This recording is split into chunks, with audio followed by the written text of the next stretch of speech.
I want to thank you all. You're special people. And I want to just say that, I announced I was coming over here, and I said, I love those Republicans, and I meant it. I said, except for maybe a couple I don't love. But the people in this room, I don't know if those couple are here. I don't know. I don't care if they're here or not. But we love you, and you've done an amazing job. You love the country. You're doing what's right for the country. And I want to wish everybody a Happy New Year, the most successful House Republican majority in decades. And we did it with not a big majority, right? That was not a big majority, but it's a unified majority, and it's people that know what it takes to make America great again.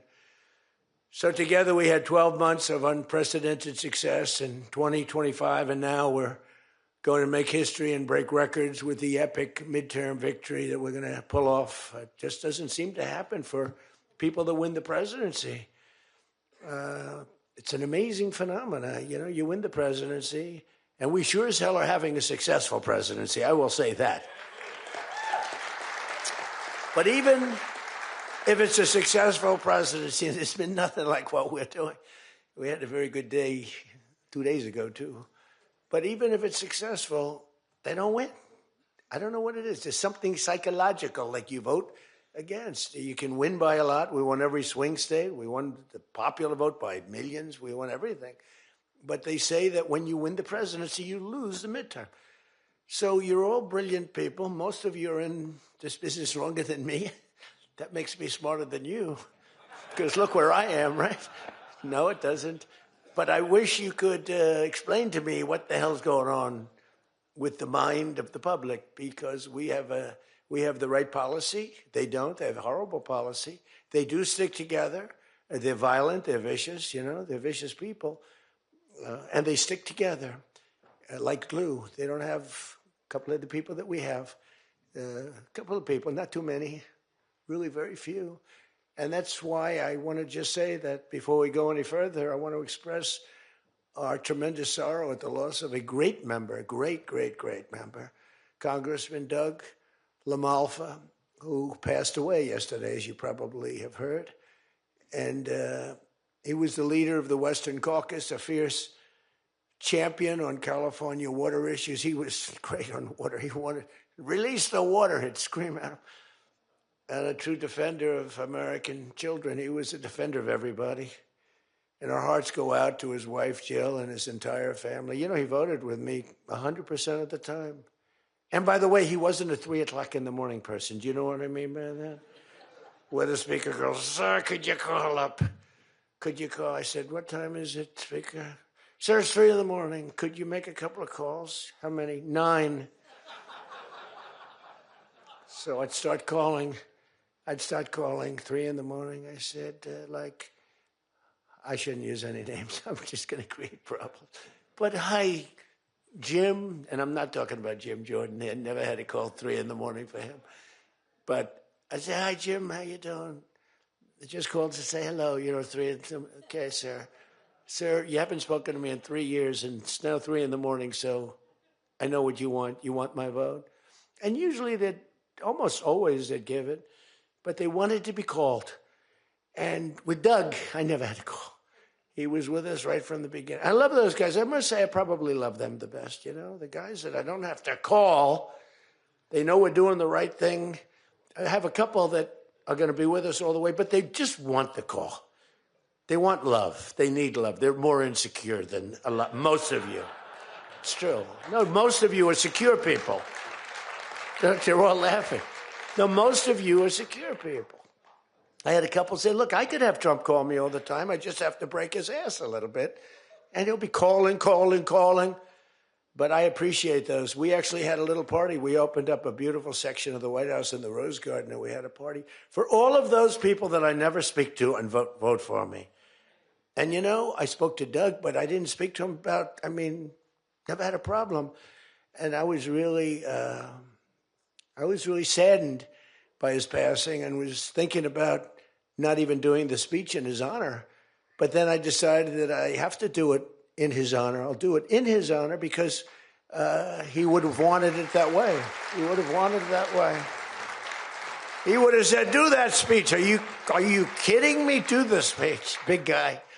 But he was a fantastic person. Man, that was a quick one. I don't know quite yet what happened, but boy, it's a tough one. He was just with us. He was our friend, all of us, every one of us. And I also want to send our best wishes to Congressman Jim Baird and his wife, who are recovering from a car accident. They're going to be okay, but they had a pretty bad accident. And we're praying that they get out of that hospital very quickly. He's going to be fine. She's going to be fine, but it was a bad accident. And I want to thank the man who has been central to so many of our triumphs. He really has been. He's the guy that would call me to make those calls all the time. He's always working. And he's a nice person. You know, he's a high-quality person. But I want to tell you, he's a very tough cookie. I've seen both sides. Not often do I have to see the other side, because he's just, by nature, he's a very fine, religious. I like that. He's a religious person. I like that. I like religious people. It usually means they're more honest. Sometimes it doesn't happen that way. I've had some real religious ones that did numbers on me, and I said, I'm going to get them someday. They got me by surprise, but it's usually good, okay, right? And his name is Mike Johnson, Speaker Mike Johnson.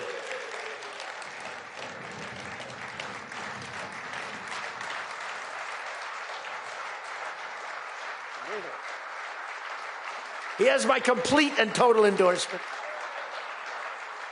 Stand up, Speaker. So, you know, but it is true. A lot of times they'll say, I wish Mike were tougher. He's tough. He's tough as anybody in the room, actually. But can't be tough when you have a majority of 3. And now, sadly, a little bit less than that. I mean, a little bit less than that, maybe. But you can't be Trump. You can't, I want you. You know, you make 10 enemies, 20 enemies. That's the end of that, right? Everybody loves him. I would say there's one person he's given up on. I mean, I think he just gave up on this guy. He's so bad. He never votes for us. But no matter how good, he won't vote for us. There's a sickness there. You know, there's something wrong. You can have the greatest bill, the greatest for the country. Forget about for Republicans. Great, great, great for the country. I'm a no vote. We don't even bother calling him at 3 in the morning, do we? Huh? But I want to thank another guy who's as tough as they come, because he went through something that none of us have gone through. I went through a little shot, but I get that throbbing feeling every once in a while. But what he went through was incredible. And that Steve Scalise, he got hit hard. Where's Steve? Steve.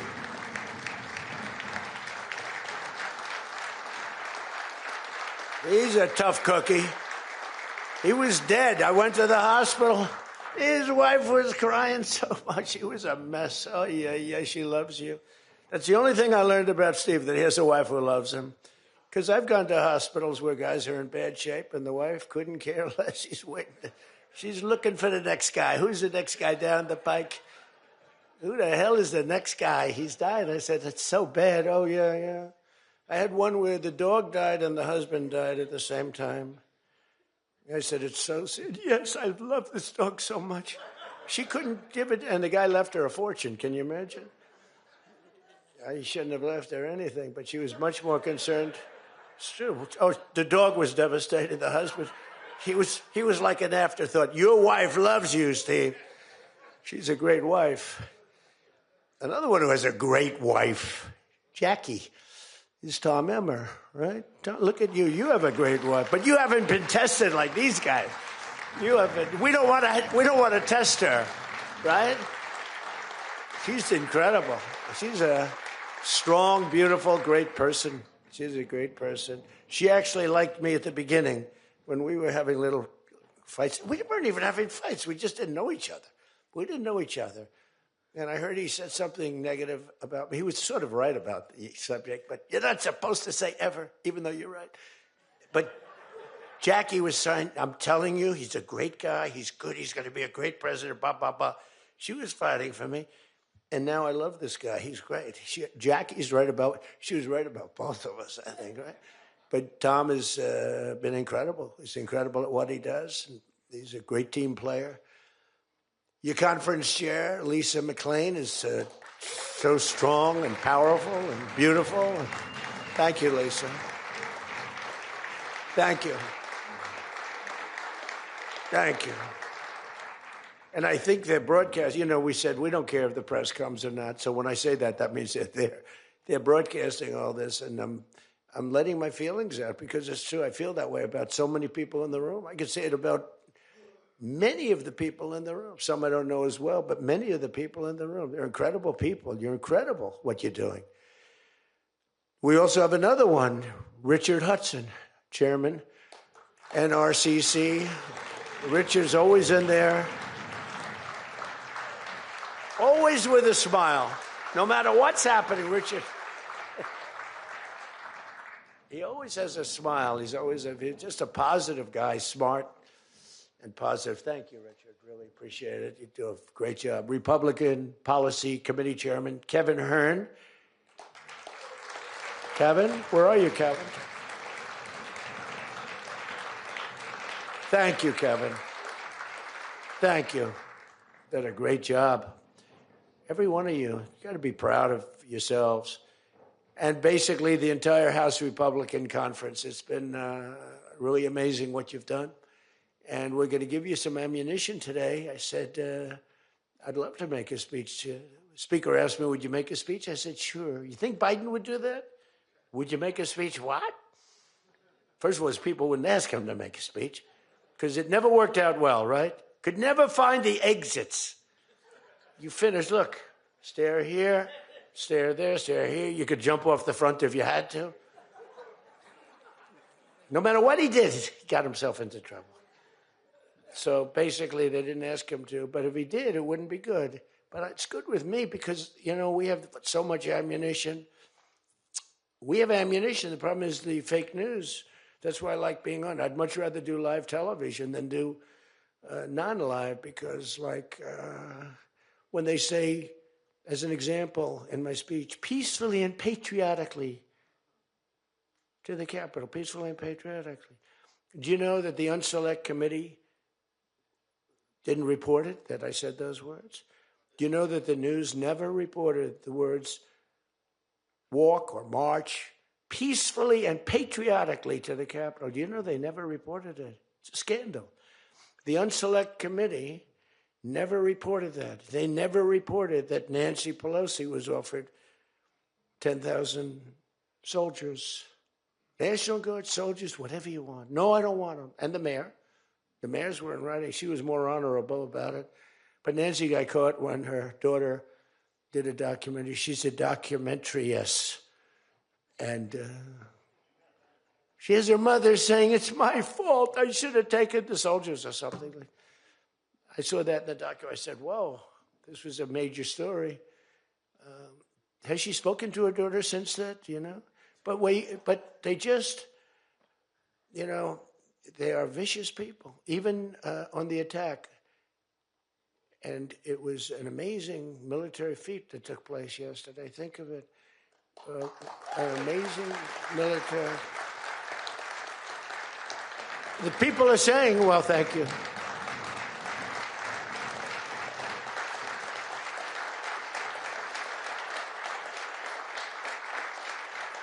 People are saying it goes down with one of the most incredible. It was so complex. 152 airplanes, many. Talk about boots on the ground. We had a lot of boots on the ground. But it was amazing. And think of it, nobody was killed. And on the other side, a lot of people were killed. Unfortunately, I say that, soldiers. Cubans, mostly Cubans, but many killed. And they knew we were coming, and they were protected, and our guys weren't. Our guys are jumping out of helicopters, and they're not protected, and they were. But it was so brilliant. The electricity for almost the entire country was, boom, turned off. That's when they knew there was a problem. There was no electricity. Caracas said, there's no electricity. It's not the only people with lights were the people that had candles. It was just off. So we sort of got them a little by surprise. But it was brilliant tactically. It was an incredible thing. But I watched where Schumer, he's such a bad guy. I mean, I've known the guy for a long time. And he's such a bad guy. You know, at some point they should say, you know, you did a great job. Thank you. Congratulations. Wouldn't it be good? I would say that if they did a good job. Their philosophies are so different. But if they did a good job, I'd be happy for the country. They've been after this guy for years and years and years. And, you know, he's a violent guy. He gets up there and he tries to imitate my dance a little bit. But he's a violent guy. And he's killed millions of people. He's tortured. They have a torture chamber in the middle of Caracas that they're closing up. But he's tortured people. And now what they do, the radical left, they actually have people, and it's hard to get them. They're all paid people. Most of these people are paid. You know they're paid when they have brand new, beautiful printed signs by like the highest quality printer.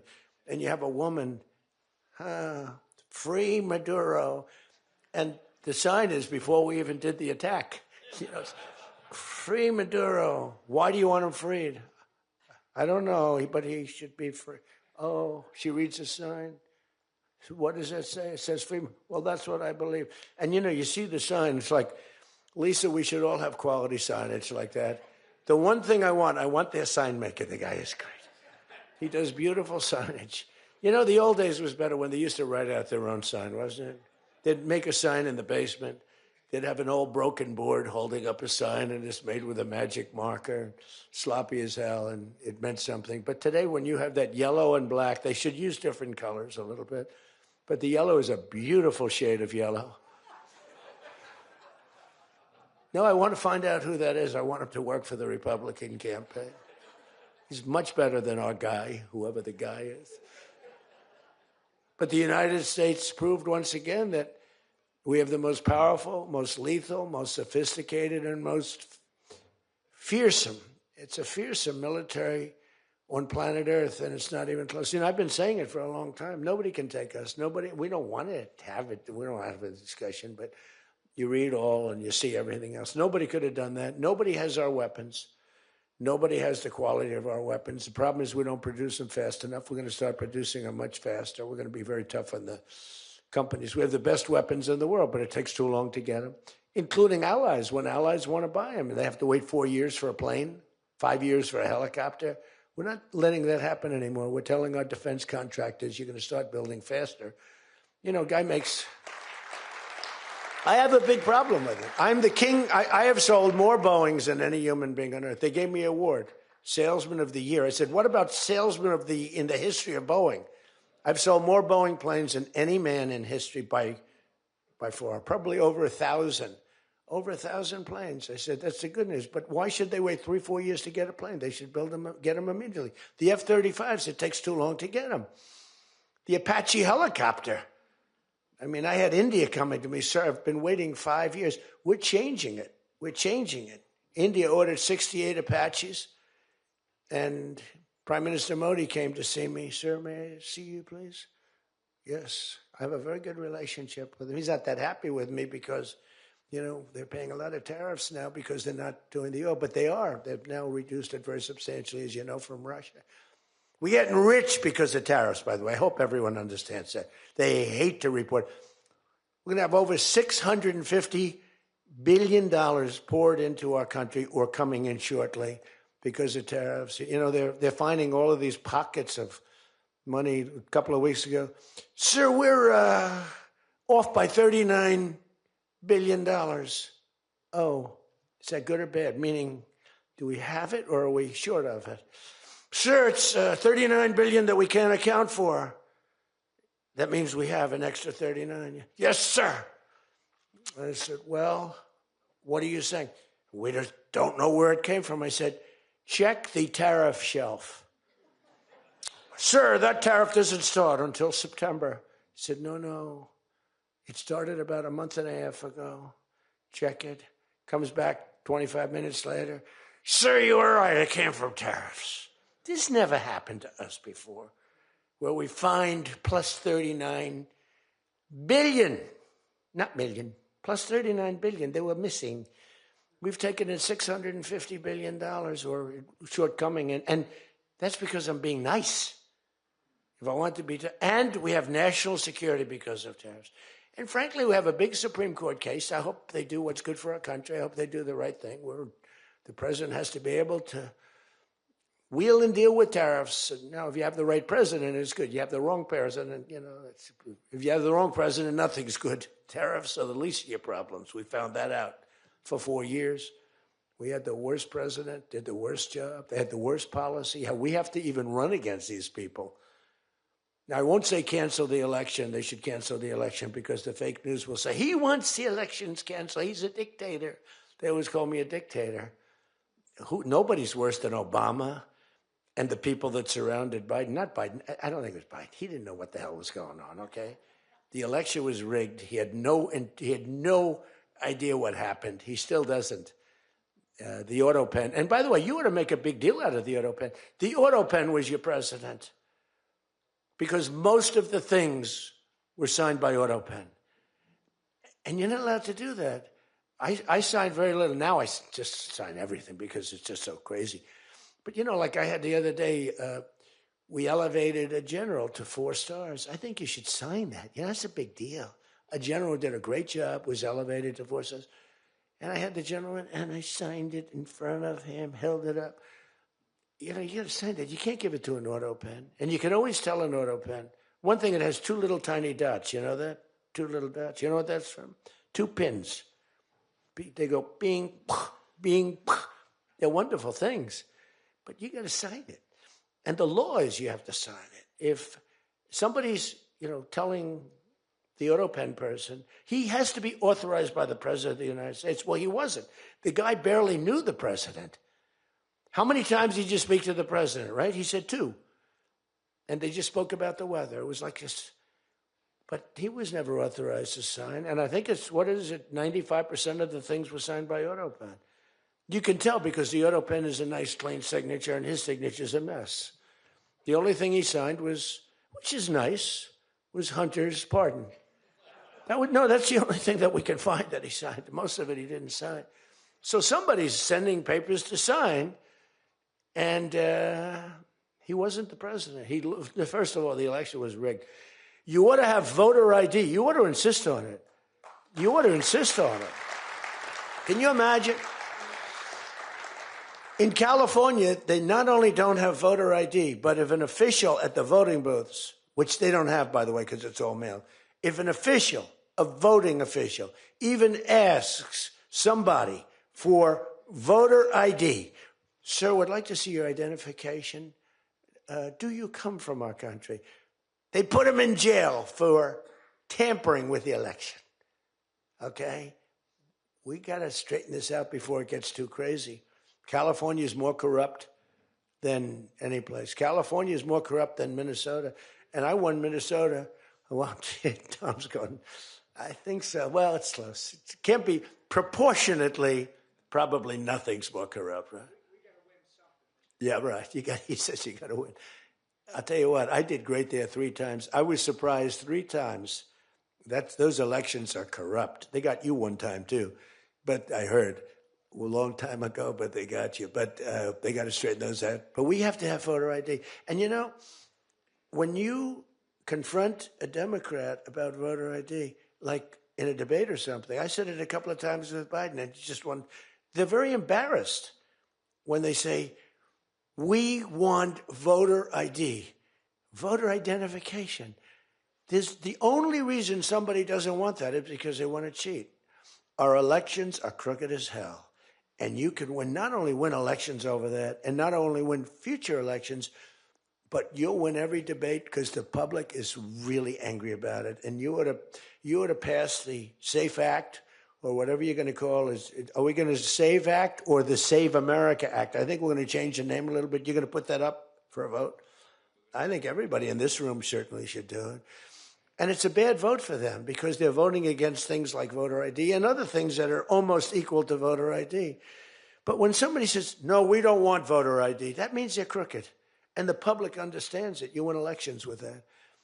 But I think it would be really important, Save America Act, if you would put that up for a vote. It's got my total endorsement. And all it is common sense things about the election. And they'll fight it like crazy because they cheat. That's the only way they can win. When you have policy so bad, when you have policy with men and women's sports. Men and women's sports.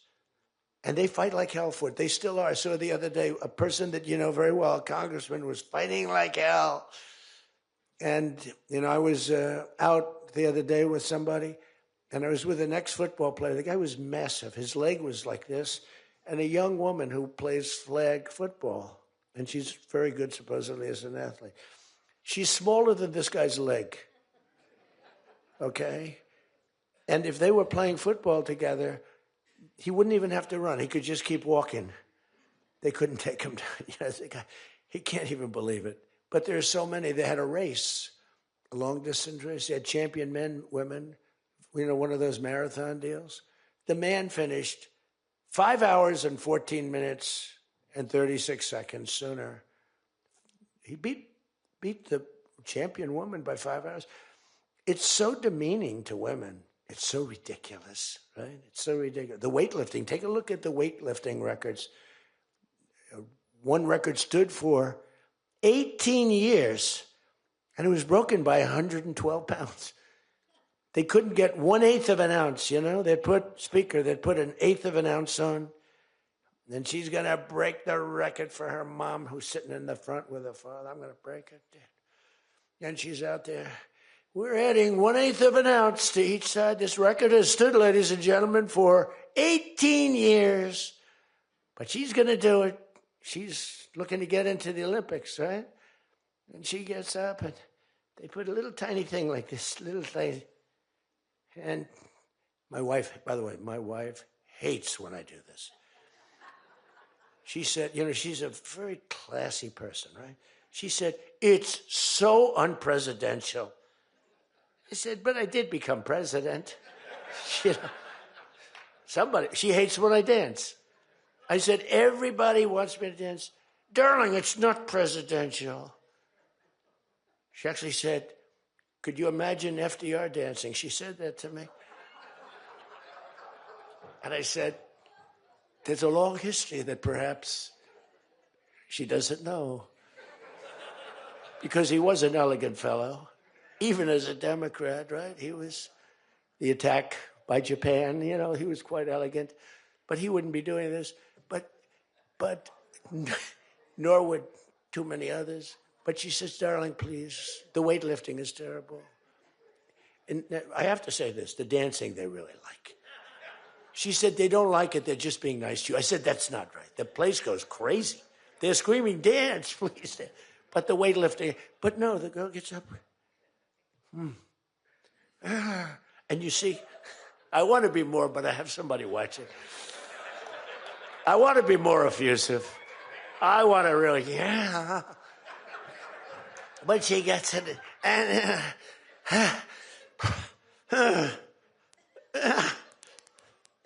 drops the thing, walks off the stage crying. Her mother's crying, her father's crying. Guy gets up.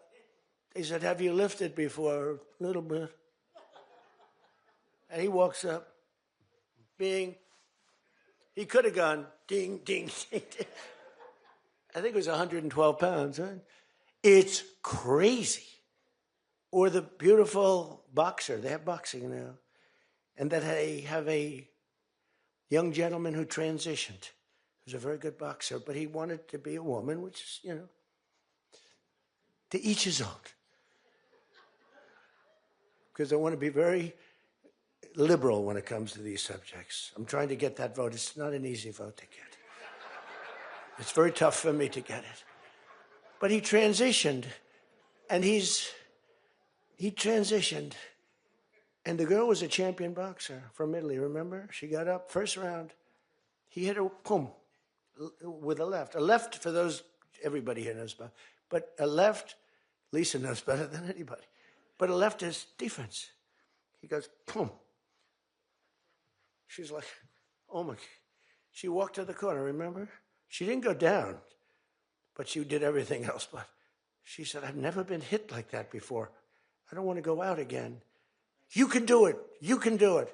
Bang. She walked off. She said, he happened to win the gold medal, that young woman. He won the gold medal. There were two transition people. They both won gold medals. The whole thing is ridiculous. You have policy on your side. They don't have policy on your side. Right? You have policy. And I saw this guy fighting like hell. The swimming records is ridiculous when you look at the swimming, any records. It's crazy. And it's so demeaning to women. Women are the, and for a long time, they refused to talk about it. They were embarrassed to talk about it. Now they do talk about it. They talk about it openly. But they have the worst policy on everything, open borders. We want open borders. They still want an open border. We did the greatest job ever on borders. And I think they forgot it. My guy said to me today, I have a great guy, Ross. He's the greatest speechwriter. He said, sir, let's not mention the border. Nobody cares about the border anymore. Can you believe it? This was the biggest, this was the biggest thing there was. It says to me, nobody cares about the border because it has a shelf life. I fixed the border. I fixed it in my first term, but now I really had to fix it. It was much worse, when I came into office. Millions and millions of people were pouring into our country. And I fixed it. And my guy, who's incredible, says, people don't want to hear it, sir. You've done that. The problem is people forget that I did it. They totally forget. They were talking about the other day, we don't like Donald Trump on this. We don't like Donald Trump on that. And somebody just out of the blue said, well, he did an unbelievable job. Who cares about that? They're saying, that's been done. What do we do about that, Mike? Everything you do. It's almost like, what have you done lately is the way you have to run your life. In other words, I could have the most unbelievable 4 years, and I guess I'm not allowed to run. I'm not sure. Is there a little something out there that I'm not allowed to run? But let's assume I was allowed to run. I could have, there's going to be a constitutional movement. No, I could have the most unbelievable 4 years. Everything was great, but in the last week, I made a little slip up in something, and you lose the election. It's like, so we can't let them forget that we did such a great job on the border. By the way, Venezuela, everyone, they're marching in the streets. They love it, except in New York. I mean, where they find these people? These people, and they're not these people are a mess. I know it's not nice to say that. These people are a mess. Where do they find these people? They're the worst looking people I've ever seen. They got hats that are all frayed and they look like, they're all paid. They don't even know what they're talking. When the reporters don't interview them because they know that it's, the press is so anti. It's hard to believe the press could be so anti because it's all common sense. It's not, we're conservative, whatever. Doesn't matter. We're all common sense people. It's not even conservative. It's common sense. But the press has no credibility whatsoever. Think of it. I got 97% bad stories on one network, 93% on the other, and I won in a landslide. You know what that means? The press has no credibility. That's all it means. And we got to keep it that way. So I don't talk too much about the swimming, the weightlifting, the boxing. I don't talk about it. You know why? I want to start bringing it up about a week before the election because I don't want them to correct themselves. I don't want them to say, we've decided that we don't want to have men playing in women's sports. That'd be a devastating blow for us. Because that's, they say it's an 80-20. No. It's about a 98-2 issue. We've decided that we will not have open borders where the entire world, from the Congo, prisons from the Congo, these are extraordinarily tough people. These are people that make our motorcycle gangs look like fine young men. Okay? Our motorcycle gangs are wonderful people by comparison. No, they come in from prisons in the Congo. They come in from prisons from all over the world, but in particular Venezuela. Tren de Aragua. Tren de Aragua comes in, and Tren de Aragua, they say it's the worst gang in the world. It makes our gangs look like little sweethearts. It makes our gangs, you want to take them out to dinner, they're so nice. They cut off the fingers of people. One guy makes a phone call in Colorado. The governor stinks in Colorado. He's no control. So Tren de Aragua, they don't want to do anything about it. So ICE has to go in and take them out because the governor doesn't want to do anything. But they make a phone call. They've taken over my building. The landlord's calling. They took over his building. So the governor doesn't want to do anything. But he calls the police. The guy, they come in. Did you call the police? This is Trende Rug. We're talking to the man that owns the building. Did you call the police? Yeah. Boom, they cut off his fingers. If you call him again, the next time your hand comes off. Can you believe it? The guy's walking around, his fingers were cut off. And these are the animals that we're throwing the hell out of here. Washington, D.C. is now the safest city in the country. And you people know that better than anybody because you were, I mean, think of it. You're in Congress. You're respected people. You're afraid to walk outside. Washington, D.C. Now, we had a terror attack 4 weeks ago, and one person's looking down from heaven, and the other one is actually recuperating and going to make it, I think, but really badly hurt. Really badly hurt. Most positive mother I've ever. No, my son's going to be fine, sir. The mother was telling me that the night of the attack, I went just like I went to you. I spoke to this incredible woman. Sir, everyone's praying for my son. He's going to be fine. The doctors thought she was, just hoping against hope. There was no chance. And 2 weeks ago, he got up and started walking around. It's amazing, actually. So maybe some really bad. It looks like he could be okay. He's going to have pretty bad after effects. But that was a terrorist attack on people that are doing a great job. And it could have been anywhere. But we haven't had a murder. We would have, on average, 2 murders a week in Washington. I don't even like talking about it. Two murders a week in Washington, D.C. We haven't had one in 7 months. People can walk out now. You can walk down with your wife down to the restaurants, which are booming, by the way. I mean, if you go back to before I got in, and we did a pretty good job 4 years ago, but there was never this, in my first term. So when we were during the first term, we were pretty good, but, it wasn't like that big of an issue. It became a big issue because people were being mugged all over the place. We had a couple of people working in the White House that were killed. We had one guy waiting for his wife in a car. They said, "Get out of your car." He said, "Well, I'm waiting for my wife." They blew his head off. The wife is walking up to the car. Animals. And then they get angry when I say, they're animals. Nancy Pelosi, they're not animals, they're human beings. No, they're not. This is another thing. That's a 98-2 issue also. No, they're animals, and we've taken them out. We've took out over 2,000 people, brought them back to their countries from where they came, or they're in prison now in Washington. Because it's not just like, you have to take the bad ones out. 2%, 3% of the population causes 90% of the crime. Think of it. 2% of the population in Washington, D.C. causes 90% of the crime.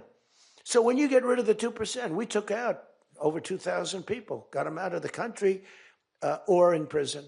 Some were so bad that we didn't want to send them back to their countries because they'll come back in, even though it's hard now, but, they're pretty smart. They're sick, but they're smart. But you're now living in one of the safest cities in the country. It's a great thing. You can walk to the restaurants. Restaurants are booming. New restaurants are open. They were all closing. You wouldn't have had a restaurant. And I don't know about you, but to me, those soldiers standing there look so good. I'm not going to feel safe walking down the street without them. I don't think you would either. Even though, we took out so many criminals, I just feel better. To me, they're beautiful. I look at these soldiers, and you feel safe. You feel safe. I don't think if we took them out, even if the crime wasn't much, it would definitely be more. We did a great job in Chicago. They don't want to talk about it. We, against all this slob of a governor, this stupid slob, who's the family threw him out of the business. He was a dope, and the Pritzker family. But they threw him out of the business. And the mayor, he's a low IQ person, extremely low IQ. We should give everybody, like, these competency tests, right? The cognitive, they call it cognitive. I'm the only president that went for cognitive. I think every president and vice president should be forced to take cognitive exams, mental tests, like, are they intelligent? Wouldn't it be nice? Do you think Walz could pass a cognitive test, as an example? Do you think Kamala could? I don't think Gavin could. He's got a good line of crap, but other than that, he couldn't pass. I mean, here's a guy didn't want to have water coming down from the Pacific Northwest. Why? You know, they have a little tiny fish, this big. It's a little tiny fish. Not doing well. You know why? No water. They're sending water. It's too much. It's killing the fish. So they cut it off. And then they have 25,000 houses burned down. They don't know why. No, I think, I believe in it. I'm the only one that took a cognitive test. I do, it's the worst. If I don't do a medical exam, because I've had times where I went longer, because I'm busy. If I don't do a medical exam, they say, Trump's not doing an exam. There must be something wrong with him. If I do the exam, they say, why did he do this? Why did he do this part of an exam? He did too much. There's something wrong with him. Do you remember there was a period, Mike, where I had 32 days in a row I did one press conference, 2, 3, sometimes 4. I do them behind the desk. I don't even just do it. I do press conferences. But I do many press conferences. So in 32 days, and then one day, just one day. This is 32 days in a row. Must be some kind of a crazy record. Then one day, do you remember I didn't do one? Because I took Kai, my very brilliant golfer, beautiful young lady who swings the club so beautifully. She's a great scratch golfer and loves playing. Grandpa, would you take me to play golf? So I ran, I play golf in like record. I play speed golf. It's better that way. You know the expression? Miss it quick. No, I play speed golf, but I'm a good golfer. Everybody knows. Anybody that I've beaten in this group. But I love to play golf, but I don't get to play much. But I took off 2 hours, and the press couldn't find me. But they knew I was there because they follow me. And I was getting, are you okay? Guys are calling me up. Some of the guys in this room. Sir, are you okay? Yeah, what's the problem? There's a report, sir, that you're no longer with us. Remember that? No. The report was that I don't want to use the D word. It's such a horrible word. Dead. I don't like. There's a report, sir, that you're no longer with us. I said, well, I just hit a 280-yard drive. This isn't bad. And, it's one of the, and it took me a couple of weeks to get that one straightened out. The new one is they did a report in the fake news New York Times where I worked this day from early in the morning till late in the evening, but we don't give out a full schedule. It's like who the hell wants to give out a schedule to these people? But it's all work. And this, in particular, this day was brutal. I never got to leave the seat. You couldn't do anything. It was just one after another after another. And this went on from early in the morning till late in the evening. And my people gave out a report. He had lunch. They show a report, lunch with somebody. And they did a story. Donald Trump is slowing down. He only had lunch. And then he went back up. And they said, that's malfeasance, whoever did, right? No, it's terrible. I was actually more angry with my people than I was with the New York Times. But they wrote a story. And it takes you a period of time to recover from these hits. And it's almost no matter what you do, but you have to keep a positive eye. But we have a fake press. We did a thing that's so incredible on medicine that nobody has ever done it, reducing favored nations, most favored nations. We reduced the cost of medicine at levels that have never even been dreamt of before. We should win the elections on just that thing if we did nothing else and went home, go home. We did favored nations where we're bringing down the price of a pill. As an example, in London, the pill sells for $10. In New York, it sells for $130. That's 13 times as much. Most favored is I want to pay what the lowest nation in the world is paying. Everybody knew about it, but nobody had the guts or the stamina to do it or the respect from other nations, but I do. And then you also had to get the drug companies. The drug companies were not easy, but they were much easier compared to the other nations. So the other nations used to tell the drug companies, we're not going to pay more. You kept it for years the same price. Everything, we just kept going up, up, up. And finally I had the drug companies and I said, listen, fellas, you can't do this. Can't do it anymore. I'm not going to let it. We're going to do it. And you're not going to do it. And I did things to them that were brutal. But I really found out it was the nations that were so tough. So when France was told that the pill will go from $10 to $30, it's a big increase, right? But it's not really. And that ours would come down from $12 or $13 down to $30. So theirs would go from 10 to 20 or 30. And ours would go from $13 down to, meaning $130 down to 20 or 30. So it's a huge drop for us. Now, depending on the way you calculate it, it could be thousands of percent down. It could also be 90% and 80%. You know, there's two ways of calculating. I don't know if you know. They said Donald Trump exaggerated. Now, there are two ways of calculating it. But calculate it at 80, 90%. But the other way is more accurate, like 900%, because that's what it really is. But there are two ways, but to be generous, 90%. There hasn't been a reduction in 28 years, except for the 1 year where I got it down 1/4%, and I had a news conference. I was so proud of myself. The drug prices, prescription drugs, are going to be down by thousands of points, thousands. On that one item, you should win this election. The New York Times barely wrote about it. The other papers barely wrote about it. Nobody even knows that the drug prices. Now, people will say, you don't mind if I don't read this crazy teleprompter, do you? Because, do you mind? Because I have, it's called standard. But these things are so important because you guys got to get elected. Because if you don't get elected, we have a country that's going to go to hell. So we can't play games. Ladies and gentlemen, the sun will rise tomorrow, and when it rises, we don't need this bullshit. We need to talk about favored nations. And your numbers are coming down at levels that nobody's ever seen. We inherited high prices. We inherited a mess. We inherited the greatest inflation in history. And you know what was knocking it down? The bad economy that we inherited. We inherited bad.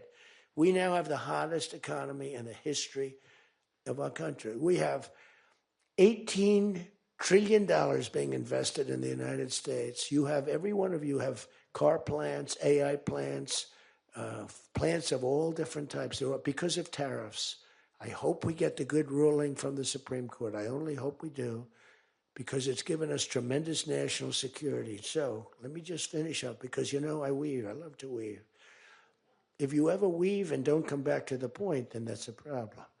Then you say, but when you weave and you go here and boom, boom, boom, always coming back, then you're in good shape. But what's happening is by doing what I did, we're getting numbers that are so low. But what did I do to the countries? I said, France, your health care for prescription drugs is going to go up triple. It's going from $10 a pill, just as an example. I called it the fat drug. You could say the fat drug, Ozempic. Ozempic is $80 in London, and it's $1,300 in New York. The fat drug. A friend of mine called me up. He said, what the hell is going on? A very rich guy, but I said, the fat drug doesn't work on you. Why are you even taking it? The drug has failed miserably, but he's a very loud, boisterous. He's not a bad guy, not a great guy, smart as hell. But he's a very rich guy. This drug, he could have paid millions for it. It wouldn't have mattered. But he said, in London, I'm paying $80. In New York, I'm paying like many times more than that. What the hell is that? That's because of what's happened. Because the nations held us back. So the drug companies, I had made a deal with them. You're going to do it? They said, whatever the nations agreed to. The nations were a bigger problem than the drug companies. So I said, you tell me they'll never agree, sir. I said, 100% they will. 100%. They said, sir, the smartest guy, Eli Lilly, Merck, Pfizer, all genius. They're all making numbers you wouldn't believe. The defense contractors are making more. That's why I'm going to say, you're making $45 million a year and you can't produce a frickin' helicopter for 7 years? We're going to talk to them about that. But I said to the France, I called up, as an example, France, just as an example, I like him, he's a nice guy. Emmanuel, you know Emmanuel Macron. I love the French accent. Emmanuel. They said, listen, you're going to have to raise your prices a little bit because we're paying 14 times more than you. That's a lot, right? We're paying numbers. In other words, we're making up for all of this deficit. No, Donald, I will not be able to. Mr. President, please excuse me. Most of the people call me Mr. President, except for people that don't respect me, they call me Donald, which are probably a lot of them too. But they said, no. Putin calls me Mr. President. She calls me Mr. President. Emmanuel goes, no. We will not do that. Yes, you will, Emmanuel, 100%, because I was told they wouldn't do it. And this is, you can take Emmanuel and add up Hans, you can add up Ludwig, you can add every name in the book. It's all the same. The answer is no. We're not going to double our drug prices. Not for you or anybody else. I said, yes, you are, 100%. We are not going to do it. No, you don't understand. 100%. You're going to do it and you're going to like it. They go, I don't understand. I've told you 5 times, why do you keep saying you're going to do it? Because I'm always right about, Trump is right about everything, right? I said, the hat. Trump is right about it. I have been right about everything. Got to keep it going. Is there wood up here? Hold it. I always like to, just in case. Trump was right about everything. And I said, so you're going to do it, Emmanuel? No, I'm not. I said, okay, here's the story, Emmanuel. If on Monday you haven't agreed to every single thing that we want, I'm putting a 25% tariff on everything coming out of France, including your wines, your champagnes, and everything else. No, you cannot do that. I said, I can do that, and I will do that. Even for national security, I'll do that, but this is for medical security, and 100%. Now, let me explain. The tariff I'm imposing on you is 42 times more expensive than what I'm asking for you in return.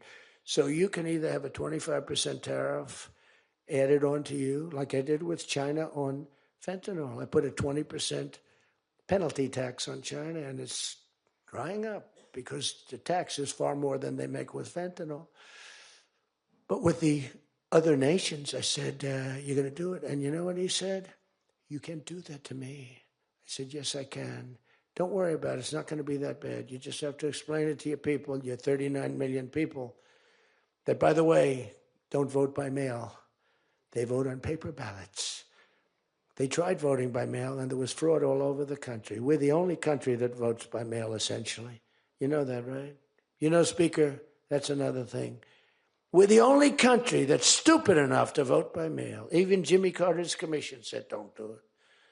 But just to finish so that you won't say he wanders.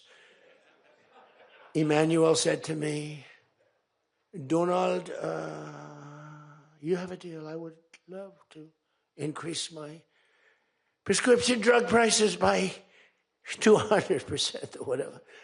I would love to do it. It'd be such an honor. Whatever you want, Donald, please.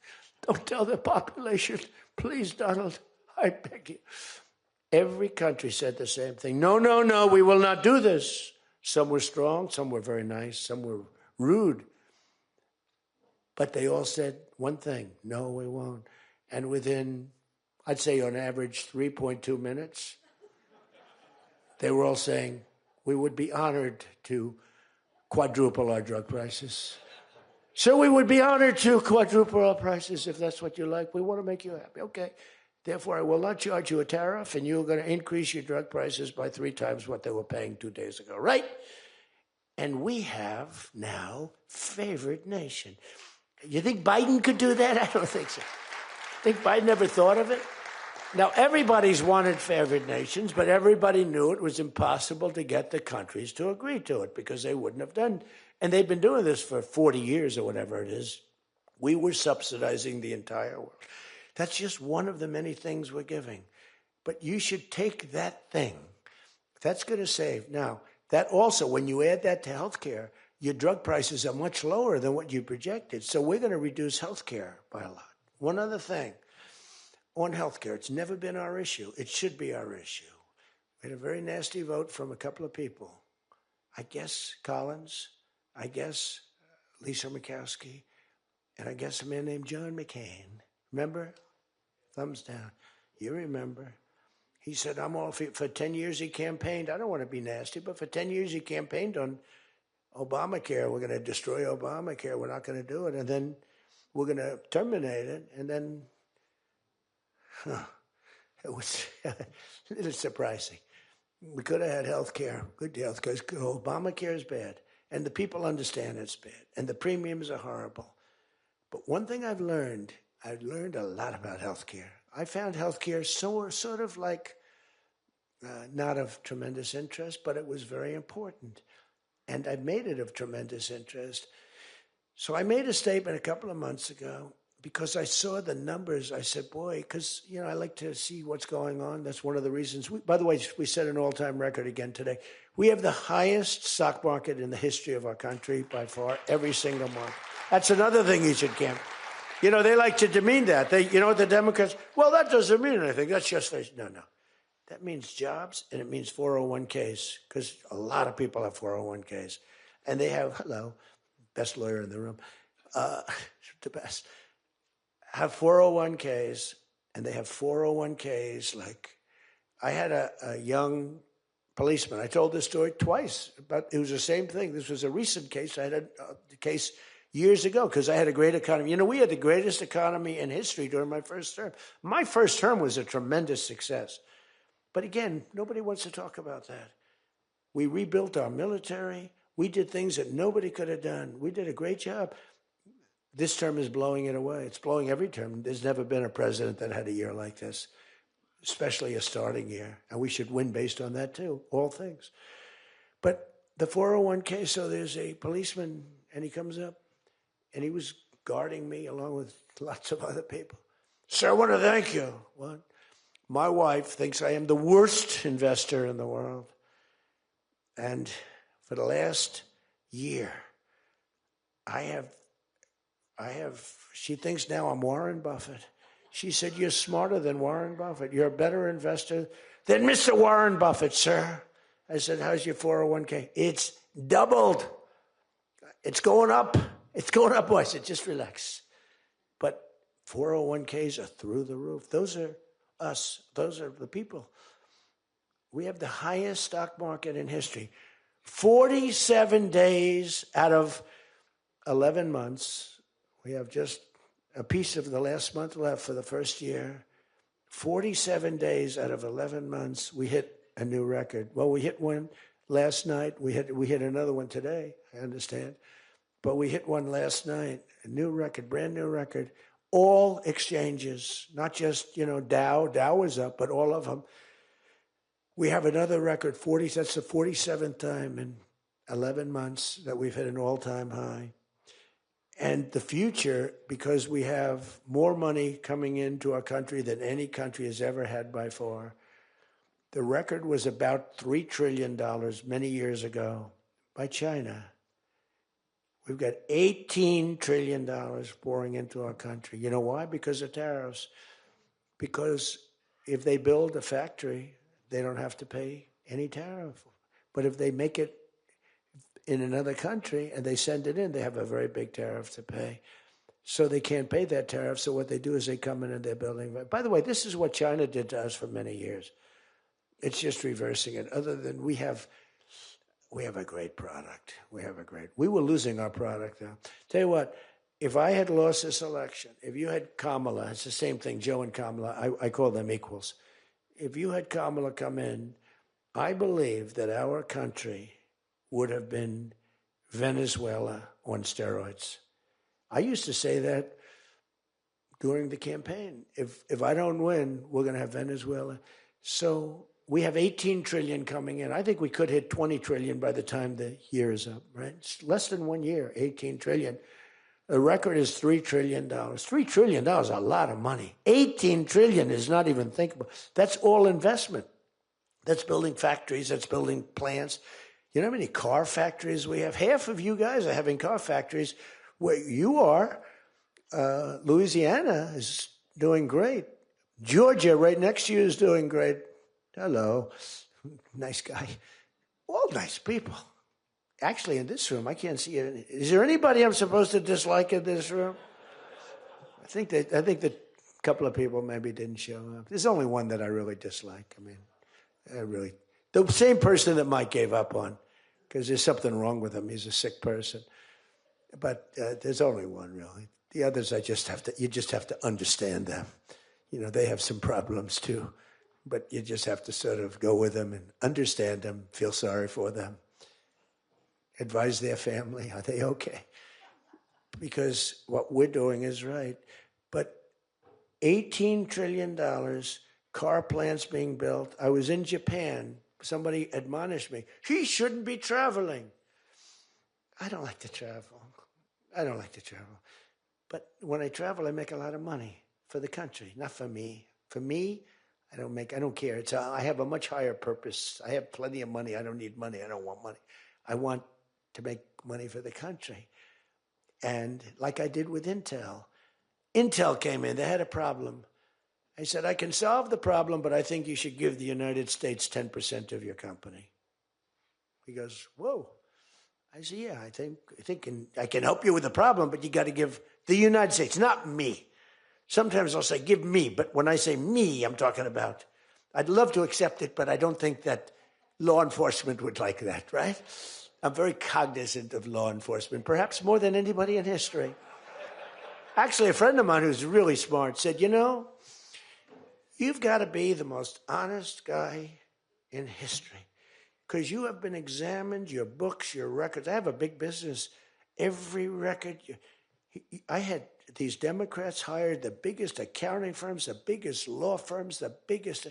I went through years of abuse. And here I am. They didn't find anything wrong, remember? We want his tax returns for years. We want his... Finally, the Supreme Court, shockingly, I'm the only one. This couldn't happen to anybody else. You have to give your tax returns, right? I gave my tax returns. They're from here to here. It's a big business. It's a great business. And I built a great business, like much bigger and better than anyone even understands. But I gave my tax returns. They go from here to the ceiling practically. They got them.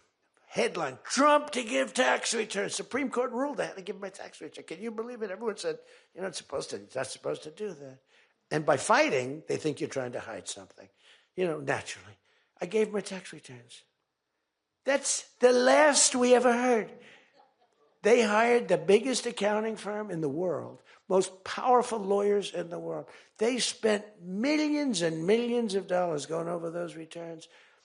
There hasn't been one story that I did anything wrong. So this friend of mine who's highly sophisticated, rich guy, smart guy, said there's nobody that I know that could have gone through an examination like that and not ended up in prison.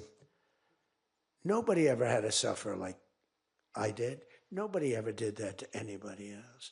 You know, there was an expression, Andrew Jackson was the most abused president in the history of the United States. You know who second was? This is before me. You know who second was? Abraham Lincoln. But he had a civil war, so we have to give him a pass. But Andrew Jackson was treated horribly. He was a great general and a good president. So bad that his wife died. I mean, his wife died. They were horrible. But I just saw a report came out the other day. I blow them away. He never got impeached twice. I got impeached twice on nothing. On a perfect phone call, remember? Perfect phone call. Tim Scott, who's a great guy, great, wonderful guy, South Carolina, straight guy, right? He is a good guy, good person. He's an honest person. He read a transcript. Thank goodness I had a transcript. Essentially, the call was taped because they tape calls. I didn't even know. So was that call taped? Yes, sir. I said, oh, well, bring it down. I don't even know. And we read the transcript. It was perfect. It was so good. I told Ukraine not to cheat. And if you see any cheating, report it to the Attorney General of the United States. That was my call. They said, he was trying to intimidate. All I said is, don't cheat. And we have a signed agreement that Ukraine can't cheat. You know that. It's the only country we have actually signed. They violated the agreement many times, I would tell you. You'll find out. I was right about that too. But nobody's gotten treated. But this guy said to me, for you to have escaped. But the one thing, and I'll just end it, because Jim Jordan back there, world champion wrestler, 128-1. Whatever happened to the one guy? The Russian. He lost to, how dare you lose to a Russian? Do you know the more impressive record for Jim? Because I'm a big sports person. I love sports. Jim went to high school. As in high school, he was considered like the top wrestler. But he was undefeated in high school. Now, what that means is that as a freshman, he was beating seniors. Is that true? Were you actually undefeated? Seriously, were you undefeated in high school? That means as a freshman, he had to beat seniors, Steve. Nobody could, because there's such a difference between a freshman and a senior. To me, that's more impressive than anything. But I'm also impressed with his fight. Now we have to close the deal, Jim. We got to close the deal. Close that deal. So, I respect. I saw Jim, and the first time I met Jim, I looked at him, and I said, tough-looking guy. But I noticed the ears, they were a little rough. They were a little bit of a rough. Some people would say a little cauliflower on that ear. They said, Jim, have you wrestled before? Yes, I did. Where? Was it Ohio State? Something like, he was an All-American at Ohio State. I said, yeah. I could sort of tell. I look at the ears and I can sort of tell. But have you had plastic surgery on your ears, Jim, now? Because they look better now than they did the first time. They've healed over the years. They've healed. Actually, now you're wrestling with probably much tougher people, the radical left lunatics, right? But anyway, so I just want to leave it by this. I want to say that you are great people. We have all of the policy. We have wonderful. Just stay together. We got a few people that make life very difficult. They don't have that. I used to say they don't have a Mitt Romney in their midst. I mean, Mitt Romney was very difficult. You know, he was almost like for them. He was on the Senate side. But we have a couple of people that are really bad. I mean, they're bad, but maybe they'll straighten out. Maybe somebody in the room can sit them down and straighten them out, because what we're doing is the right thing for the country. We're not Republican or Democrat. We're doing the right thing for the country. If you look at what we're trying to solve the healthcare problem. We're trying to get better healthcare at a lower price. I mean, that's a good thing, right? And the one thing I learned, and just in concluding, and I said it like a month and a half ago, and it was the number one thing in the country. Even the fake news covered it. They tried to put a negative spin on it, of course. I said, I read a story about insurance companies making a fortune. A fortune. Their stocks were up 1,700%. Who invested recently in a stock that's up 17? And that's because the money that they're getting from Obamacare is massive. And the government generally. That means they're making a fortune. And as soon as that, because I have a natural, I don't want to say it again, but I have a natural business instinct. I do. I've always done things. I've done some things that people said you're crazy and I made a lot of money with. I've done a lot of things that were good. I have an instinct, right? Somebody said, he's got the best political instincts of any politician in 150 years. I said, no, I don't. I really don't believe I do. I think I have good instincts. I have common sense. But they said that it was a very complimentary statement, but I don't believe that's necessarily right. But I do have good policy. I have good common sense. And maybe they wheel that into instincts. And I did become president, so can't be that bad. And I never did it before. Don't forget, I ran for president. I had a politician telling me very strongly, they said, sir, I've run for office 20 times and I've won 17. And I know what I'm talking about. This was at the very beginning of my first time. I said, well, I've only run once and I won, but I won for president. He said, you got me on that one. He's actually sitting in this room right now, that son of a gun. He knows who I'm talking about. He was giving me a hard time, but he's turned out to be a decent person. Not the best in the room, but a decent person. He's not my favorite in the room, but he's decent. But we have one thing that's really strong. Uh-oh, it's a fake news. Pulitzer Prize, right, Doug? Pulitzer Prize. He got one for the bullet. He had the bullet, but he got how many Pulitzer Prizes? 3 Pulitzer Prizes, and all talented guys. These are great guys. I don't like the people back there as well. These are the ones that take the pictures. Make me look thin for a change, Doug. You're making me look a little bit heavy. I'm not happy about it. But one thing I did see and find out in the last 2 months, when you tell the people that we want the money to be paid to the people so the people can buy their own health insurance and health care, it's like, and I just said it, and I said it because I read a story on the front page of a certain paper that I don't even mention because it's so stupid paper, it's so bad, it's gone so far off the Wall Street Journal, I don't mention it.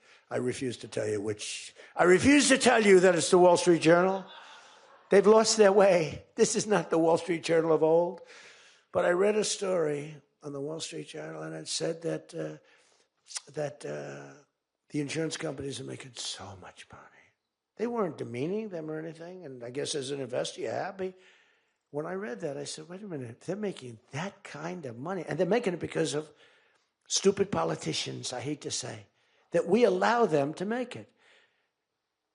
If you guys can get in a room, because, we don't have that as one of our issues. It's the only thing they have. They're lousy at it. They came up with Obamacare. We tried to fight it. We almost had it won, but we didn't get 3 votes. We should have gotten them. But here's, you want to turn this thing, you work on favored nations, you work on borders, you work on all of the things that we talked about, but now you take the healthcare issue away from them, and they want to fight it. You know why? They're all owned by the insurance companies, and they cannot fight it successfully. There's nothing they can do. That's like almost the voter ID thing. When they try and fight, I watched a guy trying to explain why we shouldn't have voter ID the other day, and the guy was a fool. He looked like an idiot. This is the same kind of an issue. Let the money go in the healthcare account or however you do it. Let the money go directly to the people. Now, you have to be a little flexible on Hyde. You know that. You got to be a little flexible. You got to work something. You got to use ingenuity. You got to work. We're all big fans of everything, but you got to be flexible. You have to have flexibility. I came out with a statement. Let the money go not to the big fat cats in the insurance companies that made 1,700% over the last short period of time. Let the money go directly to the people where they can buy their own health care. And I'm not sure that I've ever said anything that was more impactful. I say a lot of things and have a lot of good ideas. And this was an idea that, the whole world went crazy. The whole country went crazy. The world went crazy with envy. If you can somehow do that, Mr. Speaker, Tom, all of you, Steve, if you can do that, this is going to be your issue. And the other thing is fertilization. They're trying to hit us on fertilization. They were dead on fertilization when I got a call from a very wonderful young senator from Alabama saying they had just lost a case. And the case, I've never been met with such scorn. Friends of hers were just going crazy. And I said, explain the issue to me. And it was on IVF, the fertilization. a judge ruled against and said all fertilization places have to be closed down, like immediately, it would have been a disaster. And fortunately, I picked it up, and we owned the issue. But now I understand they're trying to make a case on fertilization. You can't let them do that. Very important issue. All of these issues are very important issues. But you can own healthcare.